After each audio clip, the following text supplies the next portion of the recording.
ฝนตกแล้วมื้อนี้ญาติโยมปัตมาพุทธาวาสนครไกรสอนวันอื่นตกอยู่บ่ญาติโยมปัตมาตกเด้อมื้อนี้มันอากาศร้อนแต่เช้าพุ่นมันร้อนแต่แดดแต่เช้าไปบิณฑบาตแรงมาก็เลยฝนตกเย็นดี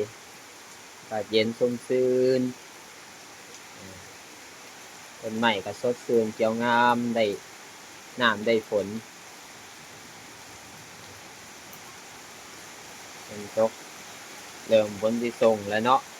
เดือน11สิฮอดแล้วใกล้สิออกพรรษาแล้วยามเข้าขึ้นหน้าปลาลงต้อนเป็น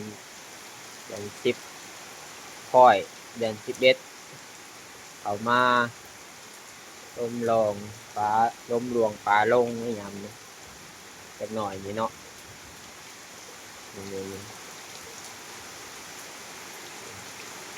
ยังอยู่ช่วงฤดูฝนอยู่แต่ก็ปลายแล้วเพราะว่าเดือน